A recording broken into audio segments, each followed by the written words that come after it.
Hi everybody, Mr. Dunn here, back with the second round of the Remote Robot Challenge. If you haven't seen the first round yet, I do recommend you go take a look at that video so you can see what happened in round one. Because here in round two, we have our same four students back at it.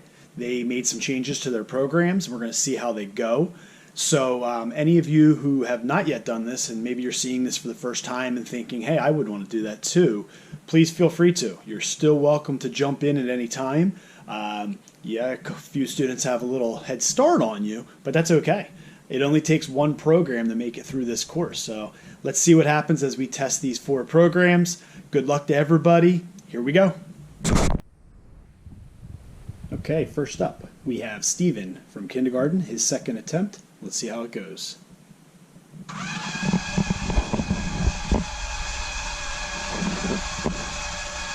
Looking good so far. Oh, just a slightly early turn there. Let's see how it continues. Oh, a little bit early there as well, but wow, look how close it lands to the target. So just a couple adjustments to make there. Let me give you some measurements.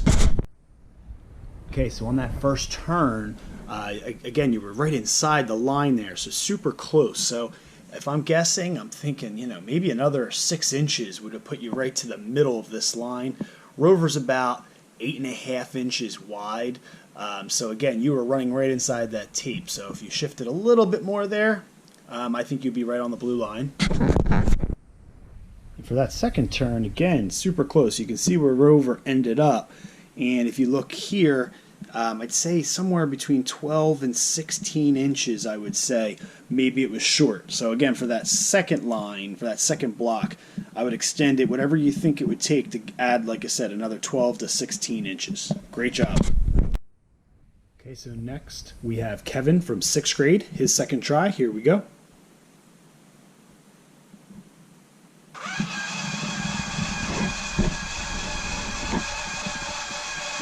So far, holding that line. That's perfectly okay. Oh, slightly early here. Coming down. Let's see what happens here. All right, made it around the corner. And very, very close to the goal here. A little bit long hitting the door. Let me try to give you a couple measurements. Okay, so here's that first turn. Looking at about where Rover was after this first turn, making the turn. You're looking at, looks like to the center of Rover, approximately 16 inches that you would need to travel more to make it to the corner. Let's take a look at the other one. If you look at the second turn again, it's not a whole lot, again, that you're looking at being off. Maybe somewhere around 8 to 9 inches. Again, Rover's about 8.5 inches wide. I would kind of guess that's about the amount you were short on this turn. So, great job. Make a couple adjustments. Try it again. Next we have Caesar from 3rd grade, his second try. Here we go.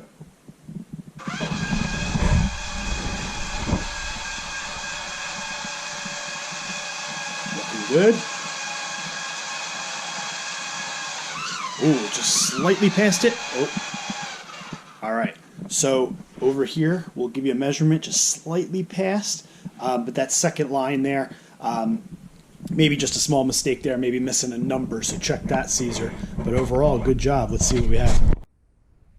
All right, so on that first turn, you can see it was a little too much, and I would estimate probably right around 12 inches. Looks like right about 12 inches to the center of Rover.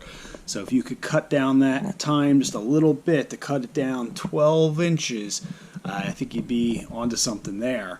And then again, just check the measurements on that second turn because I think it's just missing a number. Great job. Okay, last attempt for today is going to be Bryce from 2nd grade. Full disclosure, Bryce is my son, as I mentioned in the first video, but he's getting no help from me on this. Not that I would be help. I don't really have all the answers here, guys. I just made the course and gave you the numbers, but I haven't actually tried to solve it myself. Maybe I will. But he's working with his mom, my wife, and they made some adjustments. Here's their second try.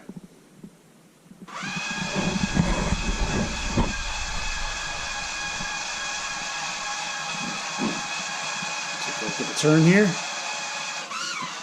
Ooh. They seem to stay pretty much on the turn there. Oh, a little bit early on the last one. Look how close. Nice job. I'm going to leave it there and get you a measurement. Okay, so we're down here at the second turn. That first turn, I think you're pretty close there. Rover pretty much stayed on the blue line. Keep in mind, my blue line may not be perfectly straight, and even Rover's lines aren't perfectly straight. But coming to the second turn here and looking at Rover to the center there, it's around 12 inches, maybe between 12 and 16 inches short. So again, maybe just a slight adjustment there, and you might be pretty close. Again, good job, guys. Okay, so that's it for round 2. Great job to our 4 entries that came back for a second try. I'd love to see some more entries, some new ones. Don't feel like you don't have a chance here. You have nothing to lose. It's just a fun activity. So go to Sphero EDU from my Google Classroom. I have a new video on there to try to simplify that process if you're having a hard time with it. But again, give it a try. You have nothing to lose. I'll run your program once I get a few more, and we'll see how it goes. So round 2 is in the books. Still nobody has it perfect, but we're getting really close, which is great to see. So great programming, guys. Great job. I'll see you in round 3.